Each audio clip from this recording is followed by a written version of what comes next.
Anger and protests in Georgia's capital against a proposed new law. Opponents say the so-called foreign agents bill will punish critics and restrict the media.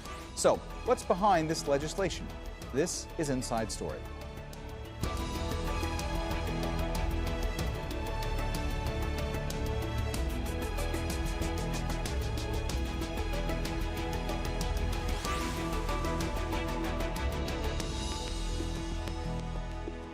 Hello and welcome to the program. I'm Mohammed Jamjoom. A bill making its way through Georgia's parliament has led to protests and anger. The so-called foreign agents proposed law would require NGOs and media outlets with more than 20% of foreign funding to register with the state. The government insists this will bring more transparency to foreign influence in the former Soviet republic. But opponents say it's a way to crack down on critics and control the media. Thousands of Georgians protested outside their parliament in Tbilisi this week, demanding the bill be withdrawn. They say if passed, it could derail their country's chances of joining the European Union. Georgia's president is also against the bill and has threatened to veto the measure. No one needed this law. It came from nowhere. But maybe it was dictated from Moscow. It needs to go. It needs to be repealed any way you want. I said from the first day that I would veto this law, and I will veto it. The presidential veto can be overruled by Parliament, but the government may face yet other hurdles. The EU Foreign Policy Chief Josep Borrell says the bill is incompatible with EU values and would have serious consequences for relations. Washington is also opposed, saying it puts at risk Georgia's ambitions for closer integration with the West. We're so deeply concerned and troubled, of course, for what this could mean for the people of Georgia, but also because the United States has been a partner to Georgia over the course of recent decades. They have made tremendous progress in becoming the democracy that they sought from those earliest days, in integrating Georgia into the Euro-Atlantic community and ensuring that Georgia stays on that path. Now, however, we see a draft piece of legislation that would be a tremendous setback. This would be a setback to the aspirations of the people of Georgia. It would be a setback to the ability of the United States to continue to be a partner for the people of Georgia. All right, before we start, we did reach out for a representative of the Georgian government or a politician backing the legislation, but we're unable to get anyone to appear on the program. Let's bring in our guest now in London. Maximilian Hess, a fellow at the Foreign Policy Research Institute. In Tbilisi, Helen Khoshtaria, politician and founder of the Georgian opposition party Droa. And in Dublin, Donnacha Beacháin, author and professor of post-Soviet politics at Dublin City University. A warm welcome to you all, and thanks so much for joining us today on Inside Story. Helen, let me start with you today. What exactly is behind this legislation? Yeah, you have rightly outlined that this legislation is part of the overall context of Georgian shifting from its very important, historically predetermined European path. Over the 10 years of the current government, there have been serious question marks. What and who exactly is behind the Russian oligarch who is informally ruling this country, namely oligarch Bedina Ivanishvili. And after the war in Ukraine started, I think the questions have disappeared and the answer has become very clear. He is a Russian guy under Putin's control who is basically moving Georgia into Russian direction and away from our European perspective, which has become even more realistic against the background of the Ukrainian war. Now, all those trends have caused several rallies throughout the year, but this legislation has turned out to be a red line for many different types of groups in Georgia, be it political parties, even people who were quite loyal to the current government, like the current president, or like civil groups, media, and others. And what we have seen yesterday and several days before was a very united, very overwhelming unification of all pro-Western forces, saying that no, Georgia is not going to be like Russia. We are not going to be foreign agents. Those organizations who are getting financial funds to strengthen Georgian democracy will not be called foreign agents like it's done in Russia, and like in Russia, those organizations are disappearing. And we're committed to our European path. And that was the main, and he's still being. I'm now sitting at the central street office and watching many groups of young people rallying to the center, and it's continuing. So people are committed to defend their own European future. Maximilian, was it expected that this bill would pass so overwhelmingly during its first reading? Well, firstly, I think it's worth noting that, Helen's point is exactly correct about the way that this law has been interpreted. Russia has had foreign agent laws for the last 10 years that it's used to shut down a whole variety of independent groups, NGOs, essentially anyone critical. This law here has been proposed initially by a faction that nominally broke away from the ruling Georgian Dream Party, which is called People's Power, but is essentially very much still controlled by them and allied with Ivanishvili, the man behind the scenes, former prime minister, who still dominates Georgian politics. The government had sort of played fast and loose with this. Initially, it had said the vote wouldn't be held yesterday, then tabled the vote, moved it ahead. But Georgian politics are highly fractious. A large portion of the opposition does boycott the legislature as well, in particular over such controversial measures. So the government has the votes in there to get them through, but engages in a lot of stage management and kabuki to make it look like democratic processes are being followed. Donnacha, we know that Brussels is considering EU membership for Georgia. If this bill does ultimately become law, how much would that impede Georgia's hopes of closer ties with the EU and of potential membership? Well, the EU representatives have made it clear that it would fundamentally jeopardize Georgia's European perspective. We have to remember that Georgia applied for EU candidate status back in February, along with Ukraine and Moldova. And unique among that troika of applicants, it was turned down for EU candidate status and instead given something of a substitute called an acknowledgement of their European perspective. And they were given kind of a list of things they would have to achieve before getting EU candidate status. So that had already separated them from other applicant countries like Ukraine and Moldova. And there's a suspicion that the Georgian government is, while formally reflecting the will of the Georgian people to join the European Union, its heart is not in the process. And acts like these today, which the European Union have clearly said, you are jeopardizing the European path, which you yourself say you would like to travel on, is illustrative of the fact that the Georgian government is in itself not committed to joining Euro-Atlantic structures. And people have argued why that is, and some have traced it back, as Deputy Khoshtaria has mentioned, to the fact that Georgia is ruled de facto by an oligarch, Bidzina Ivanishvili, who made his money, his billions indeed, in Russia in the 1990s, and has power but not responsibility in Georgia. Maximilian, I saw you shaking your head with a lot of what Donnacha was saying there. Did you want to jump in? Oh, no, sorry, I was nodding in agreement. Sorry, that's what I meant. You were nodding in agreement. But, please go ahead. Yes, but the point on Ivanishvili and where he stands, I think this really gets to the heart of the issue. Donnacha's point that he's taking certain actions to stop Georgia from proceeding down its European path is a very fair and just comment.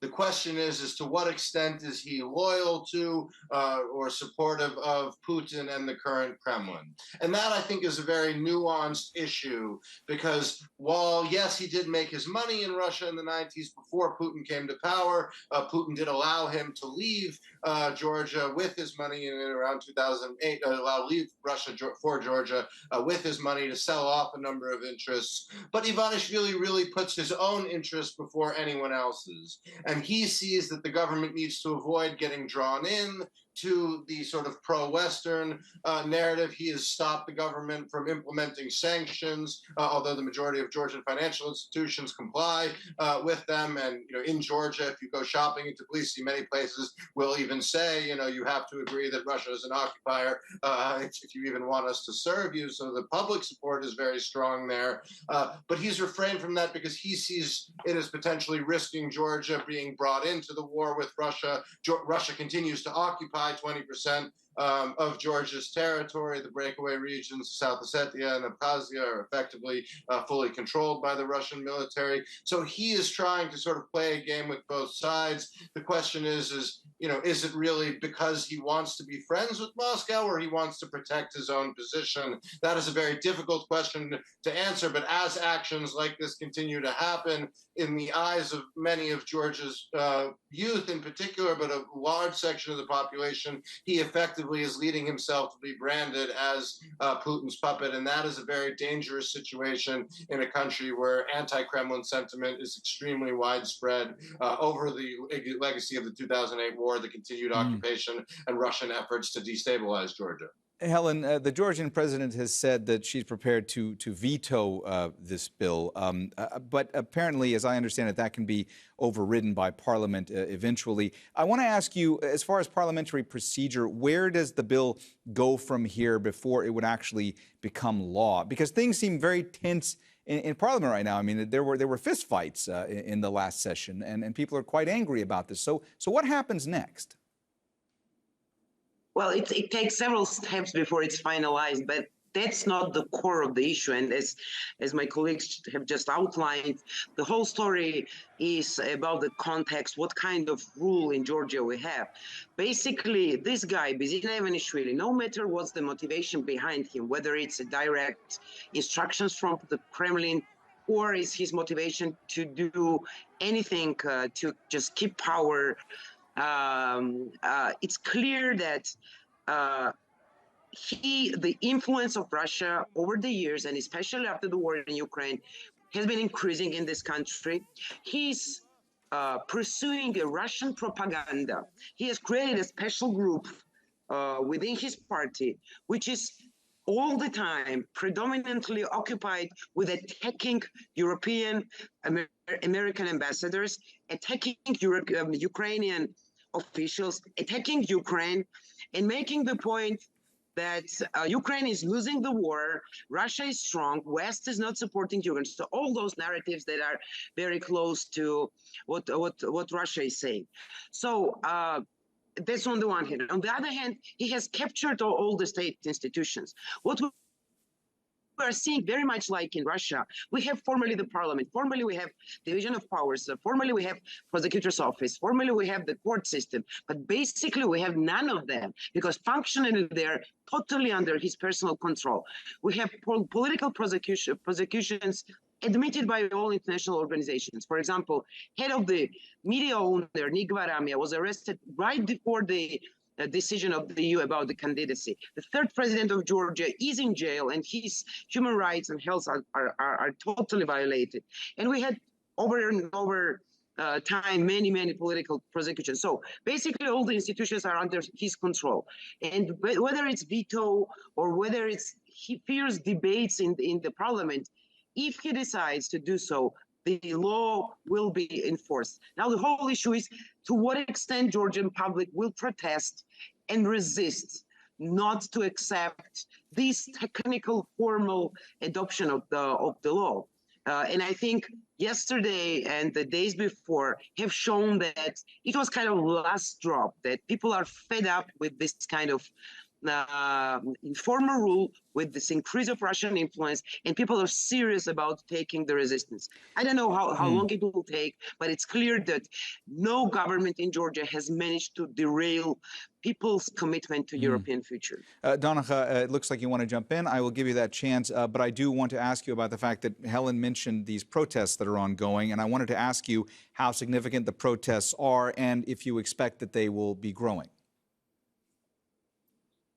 The protests are significant, certainly, and I think that there is a momentum behind them. So I would expect that they might grow as the days and weeks progress. But these are not solitary protests. There have been protests, on a number of issues over many years now. I mean, this government has been in power for a decade, and you might say there's an important context to this in Georgian political history. I mean, protests, of course, occur in every country, but in Georgia they have a tendency to trigger major revolutionary shifts in government. Even if you go back to 1989, when Soviet troops killed civilians on Rustaveli Avenue, exactly where the protests are taking place now. That led ultimately to a complete power shift in Georgia and indeed in the Soviet Union ultimately.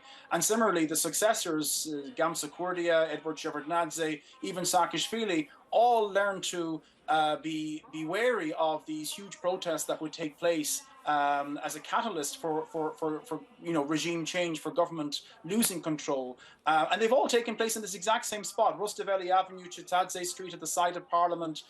It's been a traditional site for protest. So no government can, I guess, ignore these types of protests. And the level of force that's been used at these protests, recent protests, has been indiscriminate, has been disproportionate. It's been a major own goal, not only domestically. It doesn't display power.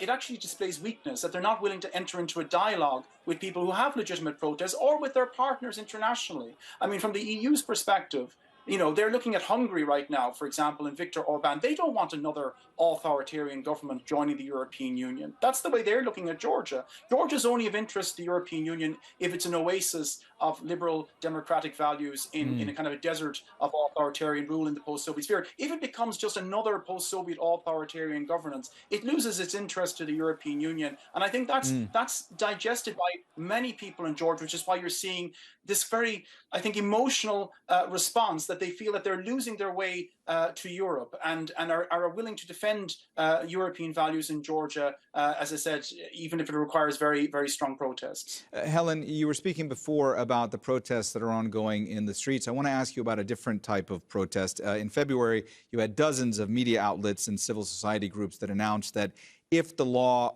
is passed eventually, they are not going to comply with it. Obviously, there's a lot of concern from critics of this proposed legislation that this would have a chilling effect, a detrimental effect potentially on media, on journalists, NGOs, civil society. What would happen to these groups if this does become law and they don't comply with it? Well, first of all, at this point, we have to do all we can to resist, to make sure that they'll be scared into not adopting it. That's one thing. But secondly, if they still do that, I think there are two paths that we should follow. One is disobedience. And if all the civil society organizations, media, everyone just refuses to comply, it will be very difficult for them to implement the law. Of course, they can still follow with some restrictive measures, but the total disobedience will have a serious effect. And the other goal that we have to, the road that we have to go down is our international friends. And we have been discussing the possible sanctions against the personal sanctions about those people who are against the West, who are against Ukraine, who are actually undermining Georgian democracy, or the personal sanctions against the Ivanishvili himself. So international pressure is also an important factor.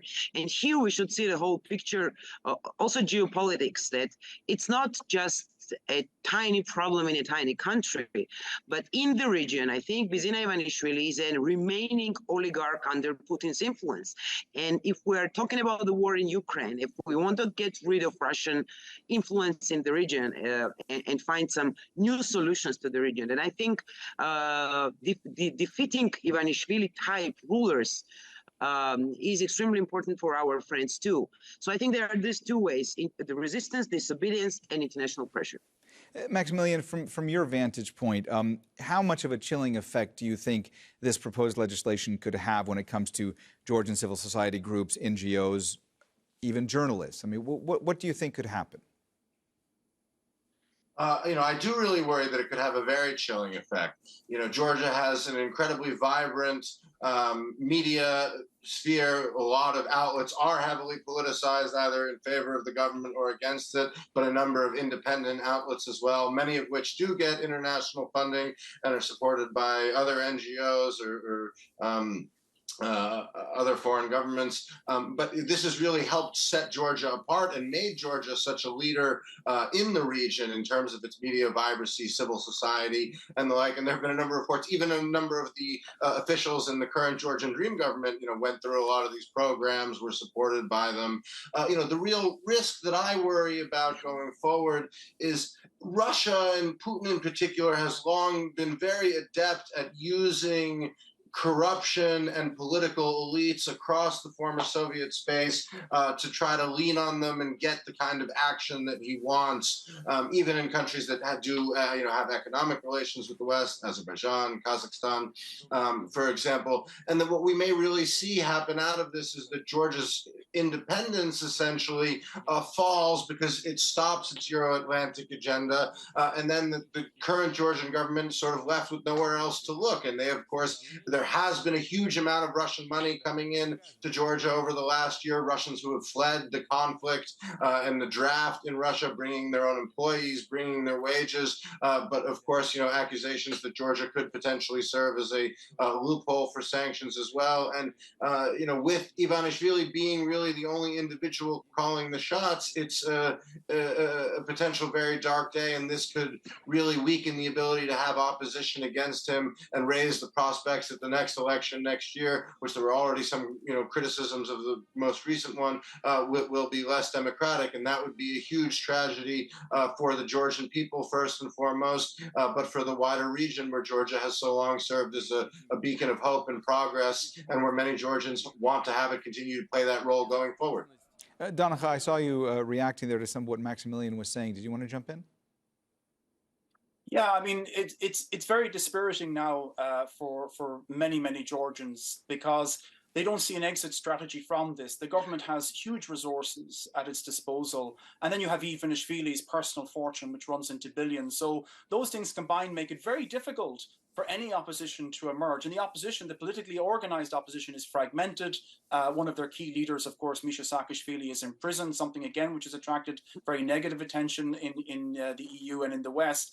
And this law is seen as an attempt to close out the small, fragile elements of a vibrant civil society, which represent the only means for many people to critique the government. I mean, the government have polarized society and divided it artificially into patriots who support the government, and anybody who is critiquing the government on issues of human rights, of democracy, of rule of law is anti-Georgia and anti-church. And that is not only polarizing, but it's also untrue, because a lot of these organizations depend on external funding for the simple reason that the government isn't going to fund organizations who are interested in promoting democracy and human rights and critiquing the government. Who's going to fund, for example, an organization like Transparency International, who are interested in looking at corruption in society, if not external factors? So this is very dangerous, and I think most Georgians realize that it's a critical crossroads now for Georgia. They've seen the path to Europe open up with Ukraine and Moldova's candidate status being accepted. They see that this is possible for Georgia, but they see it being taken away really by the government's own actions, however they're motivated, but certainly those actions are detrimental to Georgia's European path. Helen, let me pick up on a point that Donnacha was making there and ask you about it. He was saying that when it comes to some of these groups, NGOs, civil society groups, that they are dependent upon foreign funding. I want to ask you about that. How necessary is it for these groups that monitor government activities, these NGOs, these civil society groups? How much are they dependent upon getting foreign funding to continue the work that they are doing? I think the foreign support and its support for democratic values, right? It's a justice reform, it's human rights, it's basic human rights. It's like many vital human rights issues that are supported financially by our partners.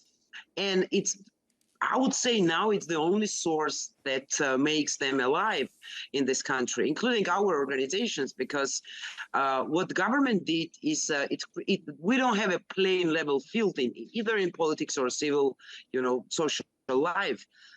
Because the government has concentrated all the resources. They are pressuring businesses not to support the critical points of view. So there are basically no resources whatsoever against the background that Bidzina Ivanishvili has money more than Georgian budget. and he has all the institutions under his control.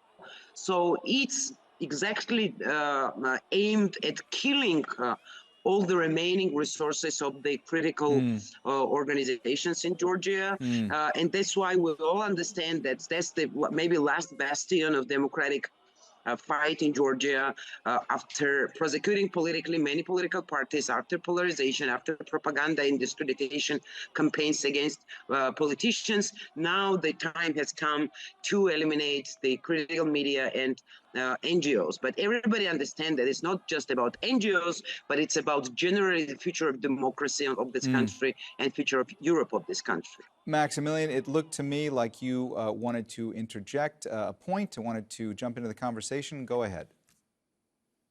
Yeah, no, just one quick point to add to that is that, you know, this is an incredibly broadly worded piece of legislation.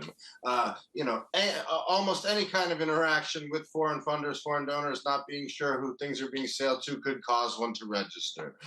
You then, or be required to register. Then you have to understand the language around it, specifically this use of foreign agent and the way that the government, and a lot in particular of its parliamentary proxies, have spoken about this, is one that uses the word foreign agent almost as akin to spy in a way of trying to demean those involved. The government has tried to defend itself occasionally by saying, oh, this is a semantic issue, and you know, this is just our version of what in the US is known as the Foreign Agents Registration Act, a very narrow piece of legislation that applies to lobbying activities in Washington, or here in the UK, where there's also an attempt to build up a lobby register. And that kind of activity is very good and should be welcomed. And when one is directly lobbying and getting money to try to advance a bit of legislation, that should be disclosed. But this is really a version similar to what I mentioned, you know, had been introduced in Russia more than a decade ago, an incredibly broad brush, essentially seeking to be used as a tool to tar and denigrate people and remove them from the political space. Maximilian, I'm sorry to interrupt you. We just have about a minute left. Donnacha, I just want to turn to you. One last question. How do you foresee this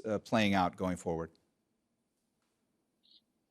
Well, as I said, it's very dispiriting for people who are not supporters of the government right now in Georgia, who are advocating for a more inclusive and more democratic and more human rights orientated society, because, as I said, they can't see an exit strategy. But as I've said, the longer view of Georgian history is that oppositions don't usually win power, governments lose them, and they lose them by not reflecting the will of the Georgian people. And as has been said by Deputy Khoshtaria, that has been consistently over many decades been towards Europe. They have a choice between, you know, Europe or Russia, and the majority of Georgian people consistently have been shown to want to go the European path. The government are taking them away from that path, and that is something that ultimately, I think, will rebound on the government, and therefore the government itself, I think, will in the medium term at least, its position in Georgian society is in question. All right, well, we have run out of time, so we're going to have to leave the conversation there. Thanks so much to all of our guests, Maximilian Hess, Helen Khoshtaria, and Donnacha Beacháin. Thank you, too, for watching. You can see the program again anytime by visiting our website, aljazeera.com. And for further discussion, go to our Facebook page. That's facebook.com/AJ Inside Story. You can also join the conversation on Twitter. Our handle is @AJ Inside Story. From me, Mohammed, Jamjoom, and the whole team here in Doha, bye for now.